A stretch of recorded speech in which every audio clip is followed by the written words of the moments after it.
In any case, guys, allow me to just go for a little rundown of the changes for, I know this is going to be kind of boring for a lot of you guys, but I was asked to do this plenty of times, and I kind of want to upload this to YouTube as well. So if you guys are listening to this on YouTube, you know, this is the kind of stuff that I'm going to go through today, just in Masteries and all that stuff, and I'm going to start implementing, and you're going to see it in action starting Monday, okay? So next Monday. Actually, next Tuesday, because Monday is my day off. So join up and let's just go through the changes.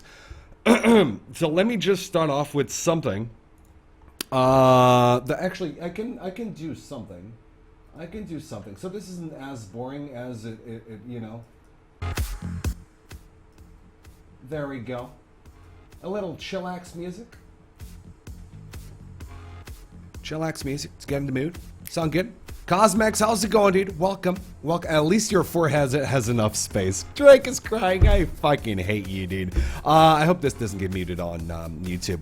In any case, Real Ricky, how's it going? I'm doing good, man. I'm doing good. I'm incredibly tired, but I'm doing good. In any case, let's freaking go. I'm going to go through the support changes, okay? I'm not going to touch on the AD carry changes, like only slightly.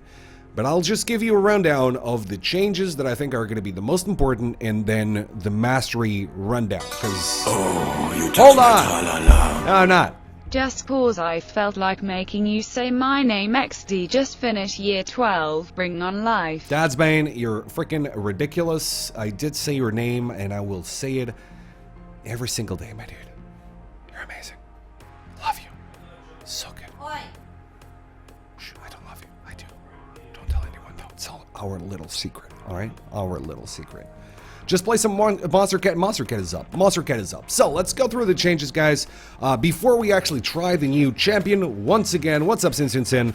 Mana and mana regen adjustments are the first adjustments that you guys are gonna need to play support. Even though there are no mana potions in the game anymore, and no sight words, you guys are gonna have to, go for Trinket and then make the swap to Sightstone.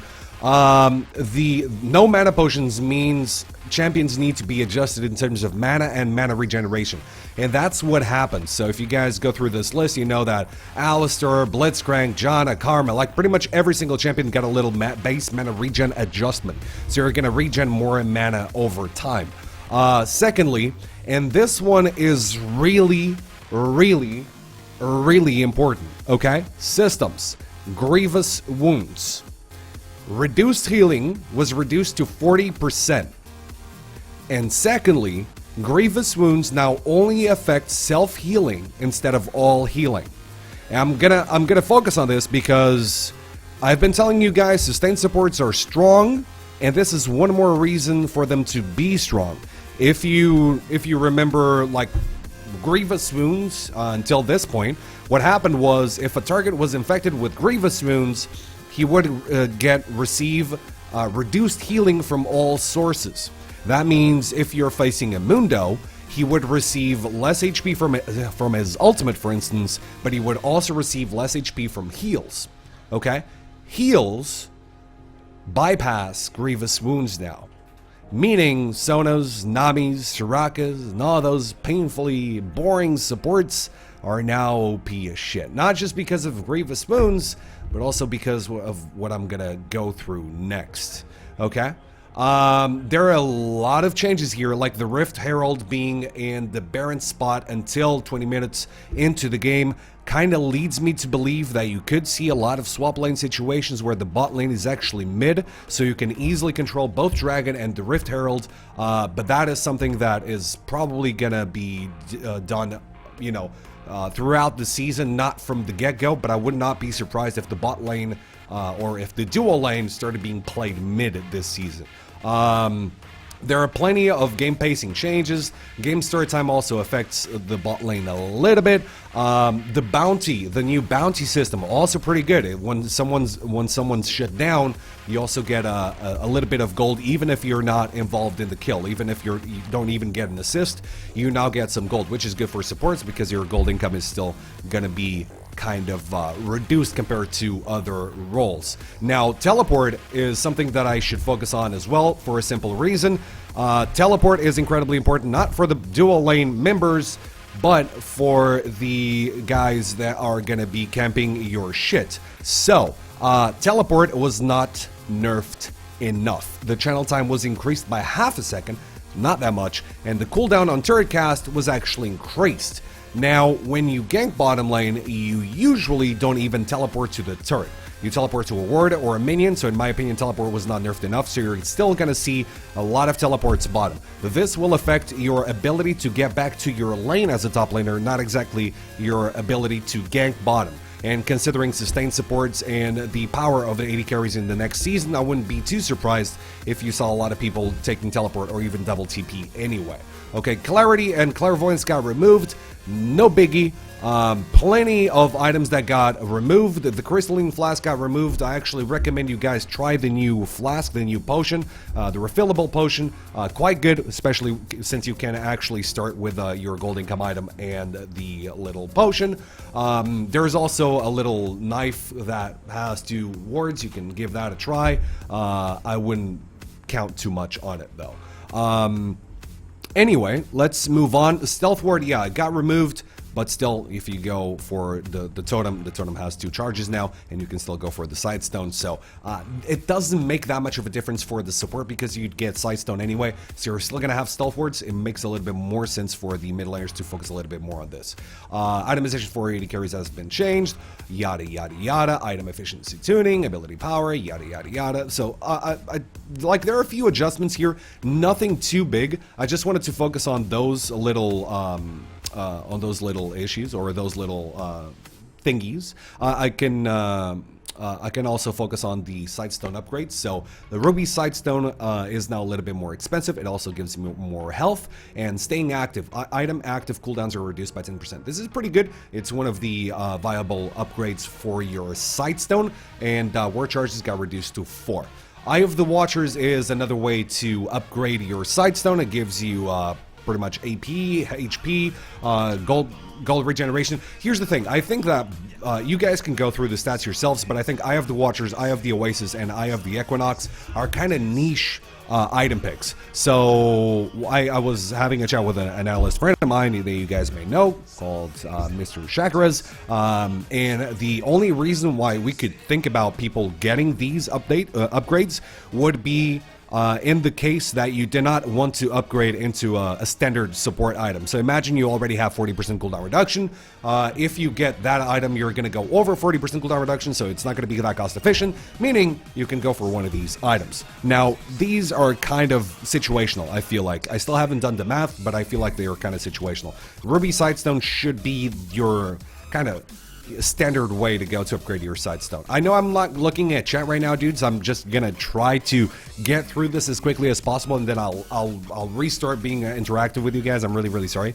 Also, one of the things that I should point out, Ionian Boots of Lucidity now gives 10% cooldown reduction, not 15, meaning getting 5% cooldown reduction on your Masteries, not that great anymore, because you can't really get any 5% from anywhere else except from the Masteries. So, and the Mastery that gives you 5% cooldown reduction also increases your cap by 5% cooldown reduction, meaning, you know, you're still going to have those odd 5% cooldown reduction there. So I don't really recommend getting 5% cooldown reduction on your runes anymore.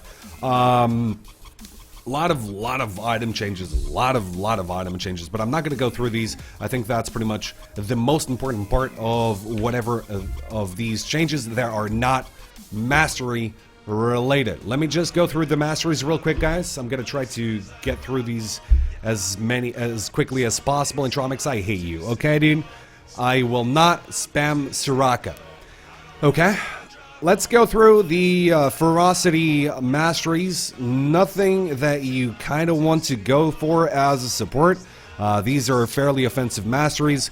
Movement speed out of combat is pretty good. Then you have single target attacks. I'm just going to focus on the support masteries. Alright, dudes? Wanderer can be good for roaming supports, even though with the meta kind of switching to sustained base supports, I wouldn't see this working that great. Buffs from neutral monsters is going to be pretty much for junglers. Secret Stash is pretty good. Still the same thing. Potions and elixirs last 10% longer. Health potions are replaced with biscuits. Merciless, it's kind of cool for not for supports though. This is something that was in the offense tree. Meditation, regenerate 0.3% of your missing mana every 5 seconds. So let's get these, okay? So it's going to restore 1.5% of your missing mana every 5 seconds. I feel like Meditation Mastery is kind of important now, simply because you don't have mana potions anymore, so every kind of mana regeneration, item or mastery that you can get is going to be incredibly important. Secondly, you probably want to go for Bandit just for the increased gold regeneration. Champion kills and assists restore 5% of your missing health mana. Unless you're playing a really aggressive support, I don't see this being that great for a support role. Then you have the Intelligence Mastery that increases your cooldown reduction cap by 1 point for each, by 1% for each point that you get there. So with a max of 5%. And then you have the Armor and Magic Penetration increase. So you can go for either, to be honest. I'll be completely honest with you guys. Intelligence, for me, it's a cool mastery, but I would not go for this unless you want to go for sustained supports. And even then, you can always go for Armor and Magic Penetration per level, simply because it allows you to play a little bit more offensively. So if you want to poke in lane, even with the sustained support, Precision is quite good. If not, Intelligence is pretty much the way to go. We're talking about sustained supports here, alright? And then, we have a little neat mastery called Wind Speaker's Blessing. Your heals and shields are 10% stronger. Additionally, your shields and heals on other allies increase their resistances by 15% for 3 seconds. We're talking about really good mastery here. So you can probably already tell that Janna's and whatever, every champion that has heals and shields is going to be important, or really strong. Allied to the lack of grievous wounds, it's going to be kind of ridiculous. By the way, Bobby, thank you so much for the follow, dude. I'm sorry if this is a little bit boring for you guys. I'm trying to get through this as quickly as possible. Thunderlord's Decree. Your third attack or spell on an enemy champion calls down a lightning strike, dealing magic damage in an area. Not something that you usually want to go for. Storm Raider Surge, dealing 30% of a champion's max health within 2 seconds, grants you 35% movement speed for 3 seconds. So unless you're playing something like an Annie that has a lot of burst down, I don't see this working. So once again, if you want to go for Annie, Storm Raider Surge could be decent. Thunderlord's Decree could be decent. But I'd go for Wind Speaker's Blessing every single time you guys want to go for sustained-based support. All right? And then the other tree that you probably want to look at is, the Resolve tree. So we have Unyielding, and Recovery. Since Grievous Wounds only affects self-healing now, you can still go for this, but considering bot lane is going to be incredibly aggressive now with the AD carries being broken as... I'd go for the Unyielding, to be honest, so plus 6% bonus armor and magic resistance. Then you have Tough Skin, so you take the 2 less damage from champion and neutral monster basic attacks, or you can go for the Explorer, movement speed in Brush or River. So if you're a sustained base supporter, you probably don't want to go for, this, because you're not going to be roaming that much. So I'd go for the Tough Skin.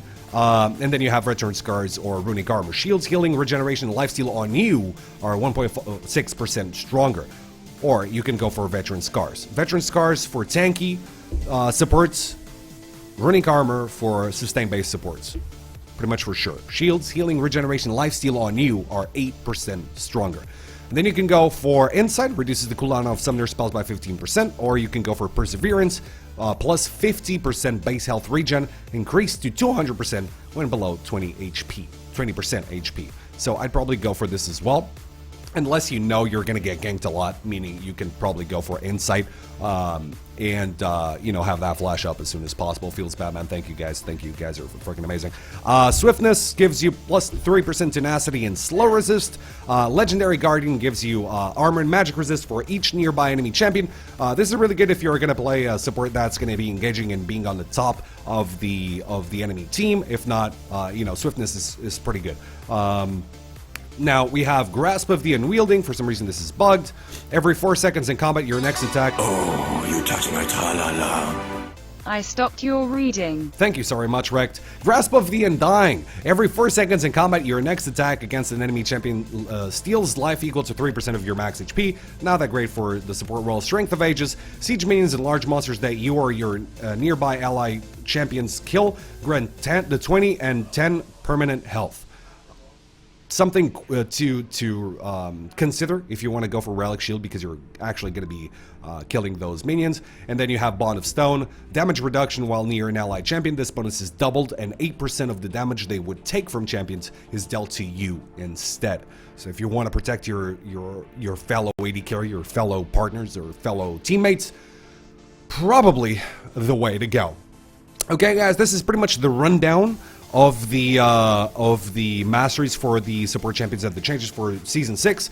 Also, once again, if you guys want to go for sustained base supports, these two masteries really important. Getting 18 points in cunning seems like the best way to go. If you want to play an aggressive mage kind of champion, probably precision and Storm Raider Surge or Thunderlord's Decree. I'd probably go for Storm Raider Surge with any, for instance. If you want to play a tanky champion like Alistair, Braum, actually Alistair you can still go for this, but Braum, Thresh, Leona, all that stuff, probably going for Legendary Guardian or Swiftness, and then for Strength of Ages or Bond of Stone. Really good masteries, but once again, sustained base supports seem like they're going to be the best, especially considering you're going to have to help your AD carries a lot, because they're going to be broken as... Still, you're going to have to deal with a lot of dives in the bottom lane, but with that being said, you know, Alistair's probably still the way to go. Anyway, that's pretty much it for the changes this season, at least for now. And yeah, if you guys want to see this in action, I'm going to be playing this again. I'm going to be playing the game again starting Tuesday, so feel free to tune in. What delightful animation.